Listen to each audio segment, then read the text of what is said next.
নমস্কার বন্ধুরা, আমি আজকে রান্না করব লাউয়ের পাতা। লাউয়ের পাতা রান্না করার জন্য আমি এই শিরাগুলো ছিঁড়ে ফেলে দিয়েছি, পরিষ্কার করে নিয়েছি।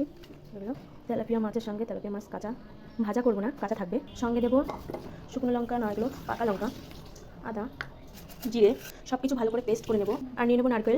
নারকেলগুলো আমি পেস্ট করে নারকেলের দুধ তৈরি করবো। মশলা রেডি, মাছের সঙ্গে মশলাটা ম্যারিনেট করে রেখে।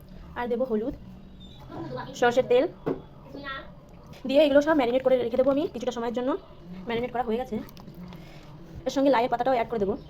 এগুলো একটু কেটে নিয়েছি, খুব ছোটো করিনি। কিছুটা অ্যাড করে ম্যারিনেট করে রেখে দেবো, আর কিছুটা রেখে দেবো, পরে দিয়ে দেবো। কড়াইয়ে সর্ষের তেল দেবো, দারচিনি, এলাচ, লবঙ্গ, জিরে জিরে শুকনো লঙ্কা, তেজপাতা। এবার ম্যারিনেট করা মাছগুলো আমি দিয়ে দেবো।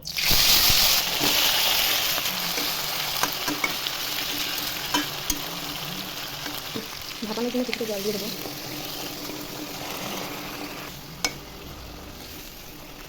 এবার বাকি পাতাটা দিয়ে দেবো,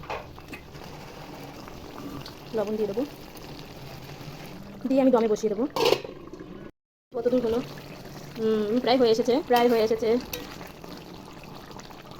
তাহলে দুধ অ্যাড করবো।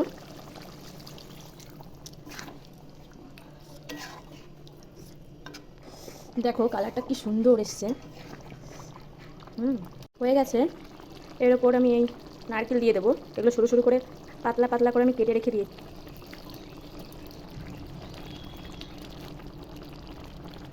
এগুলো ডাবের নারকেল, এগুলো এখনও পুরোপুরি নারকেল হয়নি, এগুলো একটু নরম নরম আছে, ওই জন্য খেতে খুব ভালো লাগবে। এরকম দিলেই ভালো লাগে। নারকেলগুলো একটু পাতলা পাতলা করে পিস করতে হবে, ভালো হবে। এবার আমি গরম মশলা দিয়ে দেবো। রেডি হয়ে গেছে, আমার রান্না হয়ে গেল। এবার আমি নামিয়ে নেব। আমার রান্না রেডি, তোমরা বাড়িতে অবশ্যই ট্রাই করো।